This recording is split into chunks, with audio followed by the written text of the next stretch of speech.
I'm Sarah Wilson and you're listening to the Roots and All podcast. I'm here to help you get growing. Join me as I explore everything plant related both indoors and out and provide the information you need to create your perfect green environment.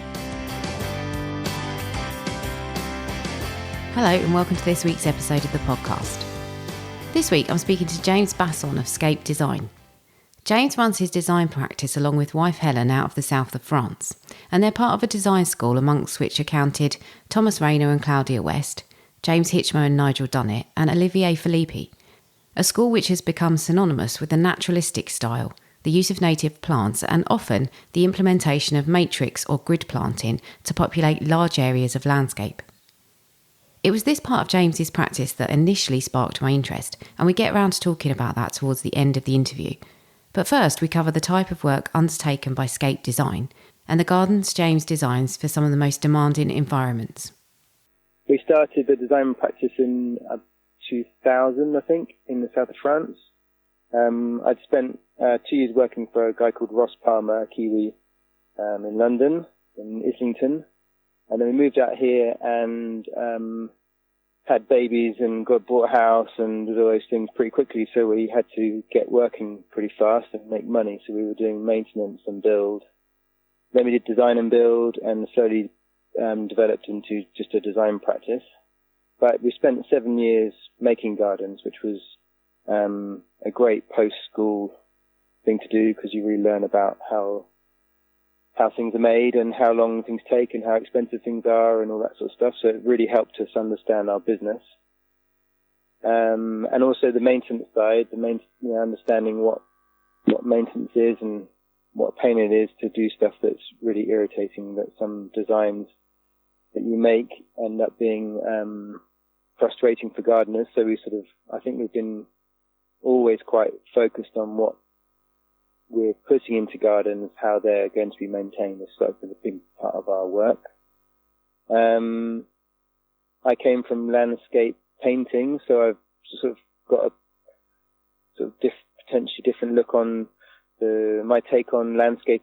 Gardens is not really gardens. I've not really ever been very interested in gardens, much more interested in landscapes. I spend a lot of our time walking this amazing landscape in the south of France, in the Alps, Alpes Maritimes. And looking at what works in the landscape and then applying that to gardens. So a lot of our work has been about translating landscape into gardens, especially the plants down here, making gardens that are sustainable so you don't need irrigation, working with the plants that grow wild naturally here and sort of all around the Mediterranean basin. And do you work mainly in France or do you work internationally? Yeah, most of our work's in France. Probably 75%, and the rest is show garden work, really. We seem to do about 3 show gardens a year and have been doing for the last 10 years. Probably not that many, but probably done about 20, 25 show gardens. And that's taken us all over the world, which has been really brilliant, and been very lucky to meet some fantastic designers, and you kind of get stuck with them in a hotel. So you really cross swords with them and, get to meet a whole range of people and ideas and see a whole bunch of different cultures, Japan and China and America and Singapore and all over really. So it's been really a great opportunity for us to make something creative and a little bit out of the box and less restrained by all the client considerations you have to make normally. So that's been good fun, and it got us travelling, which was good fun too. I often wonder if somebody approached you and said, please come and do this garden in, I don't know, wherever in the world, somewhere else. Yeah. Would you, because your garden design is based around a really comprehensive knowledge of landscapes and ecosystems, particularly as you say where you live and the plants and how everything works together, would you accept a commission somewhere where you weren't familiar with the planting and the terrain and all the rest of it? And if you did, how would you go about researching that project? I think I'm not that excited by abundancy. So anything that's sort of tropical, that really doesn't float my boat. So anything that's difficult. So if the landscape's difficult for some reason or another, like dry or I'm not sure really. Dry is my main thing. Probably cold. I'm really sort of drawn towards the north, so I've probably been doing something up there. I'd be spending time in the landscape again, looking at the landscape, seeing how it works, what is the language of that landscape, and then trying to use that to sort of inspire the garden. I think if I got out of dry, then I'd be a bit, it'd take me some time to work out what plants work. Dry seems to be the place where I've had the most experience, and so I've got a good kind of backdrop of plants that I understand, and I understand how plants deal with dryness. Potentially, if I was working in bog, it'd take me a bit longer. So obviously you need to build resilience into the gardens that you design. Do you do that with hard landscaping as much as the planting? Yeah, well, in dry landscapes, the hard landscaping is really important because in the summer months when the clients are here, they're generally at their worst. So if the hard landscaping isn't sculptural and doesn't have its own kind of power and sense of place, then the garden generally looks pretty terrible. So it's been an important part of our practices to design and kind of use the hard landscaping to give a strong garden landscape sense already before we sort of use plants to embellish that.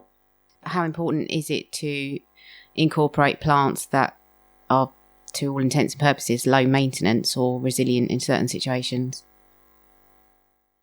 Well, low maintenance doesn't mean no maintenance. Our first client was a lawyer, and he held me to the fact that I said no maintenance, and that was a disaster. And low maintenance for us means sort of artistic maintenance. What we really want now is our gardeners to work creatively in a garden instead of like the drudgery of mowing and blowing, more the sort of selective weeding, selective pruning, sculptural pruning, that kind of work, and then additional planting, moving plants, dividing plants, like the original gardening practice, which means that actually the gardens aren't really, they are kind of low drudgery, but they're not low maintenance.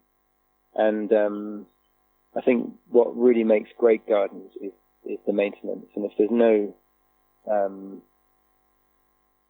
no maintenance, if there's no gardener involved, then most of our gardens just become very wild and woolly. And at that point, they kind of lose their real garden quality and become just wild. Obviously, that's a process of ongoing editing, but when you design your landscapes, they are very naturalistic. Do you go in with any really strong design principles that underpin your work, which stops the areas that you design from completely melting into the landscape beyond? You know, where do you draw a line to separate the cultivated from the uncultivated? I think we work with a lot of different species every time we make a garden, and so we'll pluck out the surrounding landscape plants that come from that landscape, so they sort of make sense as they roll through the garden, and then we'll bring in a whole bunch of new plants that are new to the landscape, and therefore they'll kind of flower out later in the year, or they'll do something that we were interested in. And then our two sort of standard kind of rules is to create a rhythm in the garden, and we often do that with sort of drifts or bands of different plantings sort of crossing the garden, often herbaceous and grassy, and then shrubby and kind of sculpted domey. So we have this sort of strong visual rhythm across the garden. And then we also try and create a dominant, like 3 to 6 species, which are going to like dominate the whole garden, which means that the garden is readable, the vegetation is readable. Often my early gardens, they got too complicated and too messy because I had 10% of everything, and now we're trying to do 35% of 2 things, and really give a sense of dominance to something that's going to really make the garden feel like it's one whole piece of work. And do you have kind of favourites that you use? Yeah, I think Pistachio lentiscus is for me here at the moment, it's my sort of go-to plant because it's very boring, which means it doesn't matter if I use it over and over again because it's not very noticeable. But in midsummer, it's bright green. It's really healthy. It looks very happy. And the problem with a lot of dry gardens is they can look a bit sad midsummer, and that's when our plants are here and they can go all brown and a bit dull. And this thing is bright and glossy, and you can prune it to any shape or form. It could be a small tree, or it could be a 10 centimetre high ground cover, depending on how you maintain it. So it's a real good hanger that I put a lot of vegetation through. It's probably my real go-to at the moment. And are you using a mixture of native and non-native plants, or are you using more of one than the other?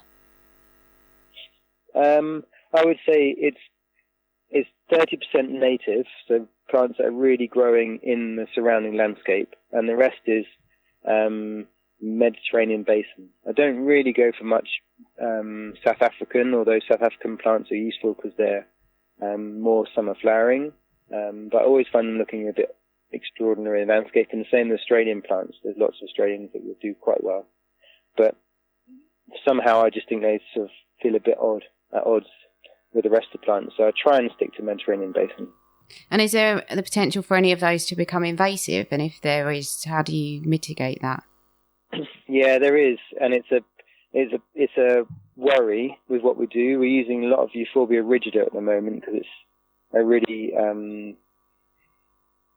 dramatic plant and gives a real sort of sculptural, structural quality, and then it self-seeds and it flowers brilliantly, and so it's a really brilliant plant, very useful.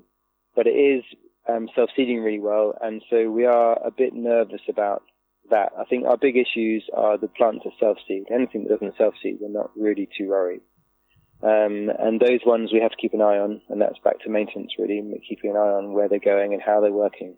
We really changed the soil to a certain degree in all of our gardens by bringing in lots of gravel, and the surrounding landscapes generally aren't that. So if a plant's really self-seeding well in our garden, it probably won't do in the rest of the surrounding landscape because it hasn't got all that added mineral quality.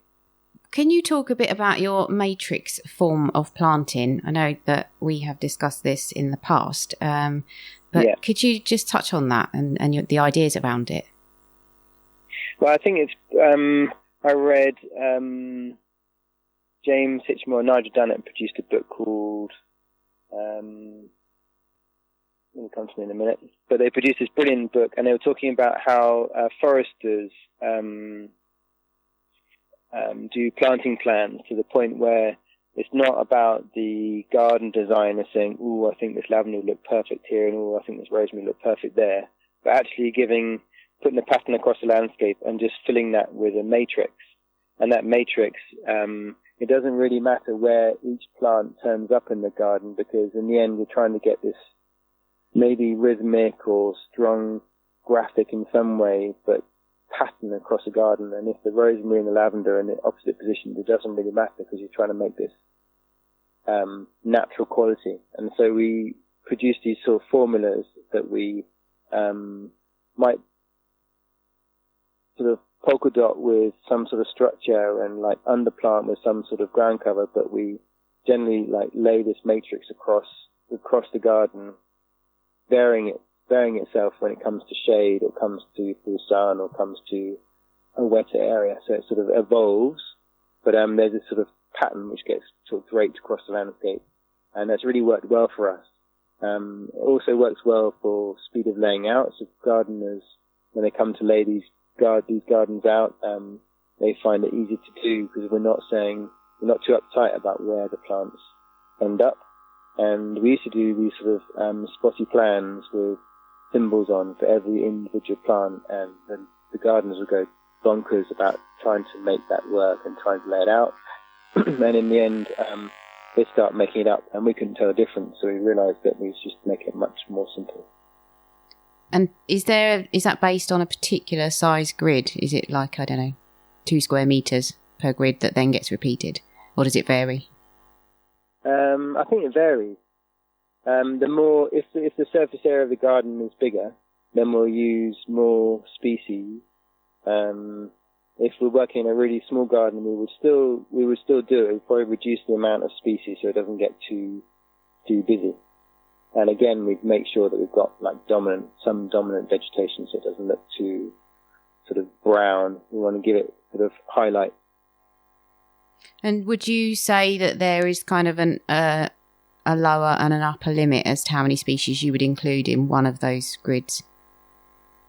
We're working on that at the moment, and I wouldn't want to go below 5 different species.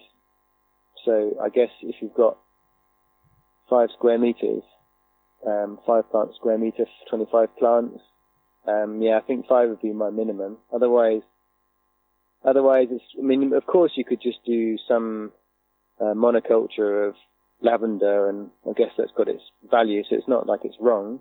But I think we would do minimum 5 and maximum. Well, I guess it depends on the size of the area. If it becomes huge, we could have a couple of hundred. I think that would be fine as long as there's real dominance.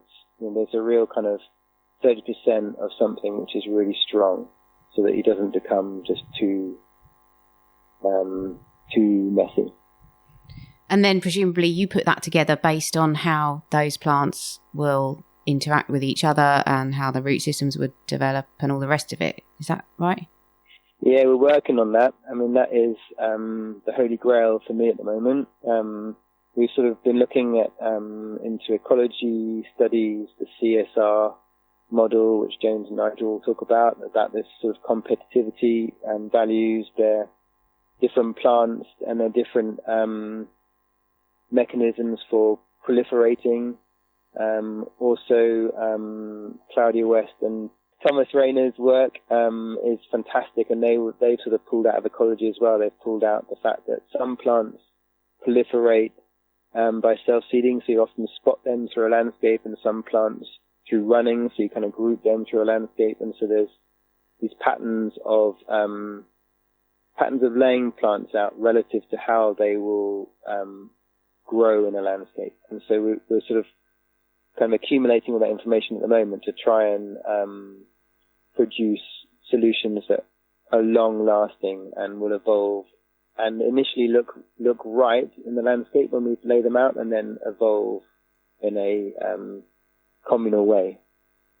And when you say we're collecting that, is that you in your design studio? Yeah. Well, with our design studio sort of getting a little bit bigger in a consultant kind of fashion, because we're working with a brilliant girl who's sort of an analyst and database miner and sort of a real geek, and then another geek who is a computer programmer. So we've come along with our knowledge, which is quite horticultural and sort of lacking that real, as far as I'm concerned, the real heart of the subject is ecology and botany, seeing plants in their natural environment. It's all very well all this information we get from websites which have seen plants grow in the garden environment, but the garden environment is a wholesome soil with wholesome amount of water and a wholesome amount of sun, and everything's kind of perfect. And so the plant grows in a very different way to how it would grow in the wild. And so it almost doesn't have to fight to survive. It gets gardened to survive. And we want to see how plants work in the natural environment, because then they have to fight to survive. And they're the plants that you can, that's the understanding you need to sort of create systems which will evolve as a community. So that sounds like a massive undertaking. Are you using your observation and your knowledge to input into that database? Yeah. So a lot of initially it's a lot of trawling the internet, trying to find sources and information. There's Pignati and someone else, 2 Italians who did this amazing study of the whole of the Italian flora in the wild. And they graded every single variable that they thought was relevant to how they manage in the wild. And so we sort of use that data crossed with other data from other ecologists, other botanists. So we're sort of getting this proven data as far as the academic world is concerned. And then I'm throwing in my own understanding, and also potentially I'm dragging that up and down in this big spreadsheet. So once I've understood that Achillea millefolium behaves in a certain way, then Achillea millefolium cerise queen, or whatever it's going to be called, will probably behave in the same way. So I'm sort of spreading that information and doing some guesstimating to see how these things would evolve in England. And are you doing that based just on your region? I think I'm sort of taking the understanding that I've understood from my region. So if Lavandula angustifolia vulgate behaves in one way, then Angustifolia pidcock blue will behave in a similar way. If I've understood that, then I can pretty much guesstimate that every Achillea millefolium will behave in the same way, even if it's not from my region, even if it's from the north. You know? At some point, plant behavior is species specific. It may not be, it's genera and species specific, but probably not cultivar specific. At the point of cultivar, then most things behave in a similar way. You would get the database of plants and know how they behave, and then presumably you would input the data from a garden and things like soil, moisture content, sun, all the rest of it. Would you then plug that in and see what kind of gelled? Yeah, so at the moment we're working with a database called Soil Grids, which is sort of fuzzy data to a degree. It's sort of an assessment of the world's soils and climate, and it sort of amalgamated a lot of information and come up with best guess situation for every site around the world. And then we cross-reference that with our knowledge of a specific site. So it'll say, okay, your soil is this, and if we don't like that completely, we'll nudge it up and down to make sure it feels about right. Then we produce a list of plants that are most likely to survive in that landscape. And then we rework that list until we get something which also suits the kind of look of the garden we're trying to design. So effectively, if that database works and gets rolled out, I guess will you maybe be eliminating the need for garden designers? Well, I guess it's the same debate as whether Google got rid of libraries.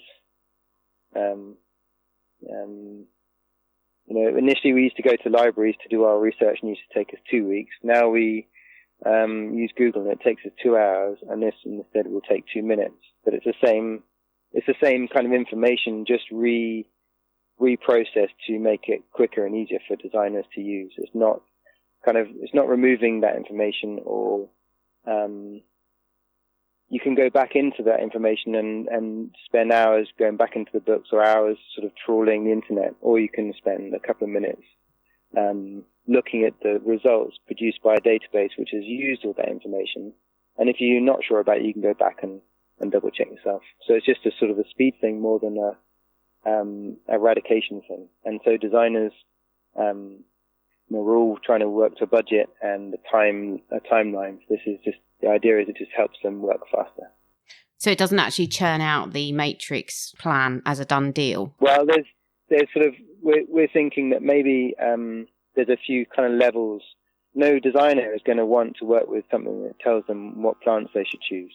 But they are going to be really pleased if we give them a list of plants that would really work, and they're working in to their aesthetic choice, like the colours are right, or the shapes are right, or the transparency is right, or whatever they're after. And if we give them a list of 20 plants that they can choose from, they're going to love that, because they've got a problem, like me, that they really love all plants, probably, and then they've got 200 that they want to use, but we're going to say, well, actually only 20 would work. So you choose out the 20. So that's for designers. We think that's the way to work. We give them a bunch of lists that they choose from, but those lists are much shorter than the RHS Plant Finder guide. And then for punters, for clients who can't afford a garden designer or want to have a go themselves, then we potentially could produce a list of plants that are sort of pre-selected. And so, then at that point, the designer's role is not necessary, not needed, and those clients are there anyway. So I don't think it's replacing them. I think it's just helping clients who can't afford a designer or want to have a go themselves make their own decisions or make their own gardens without us. And is the idea that it would eventually tie up to nurseries so that you could just effectively go, okay, well, I've got this database of plants, I want to know the availability. Okay, I can see that I like those 5 choices, they're available, I can get them delivered. And so it's kind of like a, beginning to end system. Yeah, ideally it'd be nice to have another level to it, and that nurseries are involved, and so the list produces only plants that are available. Another thing that us designers have a real issue with is we spend hours making these plant lists, and we get really seduced by this lovely planting design we've come up with, and then we can't find the plants, and it's super frustrating. Or we have to find the plants from 5 nurseries, and that takes days, and we lose money and time, and it's a real very frustrating part of the planting design process. And so if we were connected to a whole bunch of nurseries, you could select that you only want them from a local nursery. So we deal with that issue of carbon footprint of finding plants from too far away, or we find one nursery that produces all the plants, and therefore you don't have to shop around in many different nurseries. So there's potentially a tie on to that. But initially, what we're really, really excited about is kind of dealing with that madly complex problem of planting design, which is the soil plus the weather plus the client's choices plus the designer's choices plus the. So it just becomes this massive mathematical, ecological debate which takes forever. And designers often are artists, but potentially not ecologists or botanists or horticulturalists. They've got one feather to their arrow, not 20, and so is it arrow to their quiver or whatever that is. But we're expected to understand a lot of different things, and all spend hours and hours but not be able to charge for it. So, or produce the same planting list for everybody, because then we don't have to bother our heads too much about it. So this is just a tool, really, just another way of managing it. Mm-hmm. Okay, so you're aiming to be the Sergey Brin of the planting world. When will this go live, or when would you like it to go live? Do you have any ideas?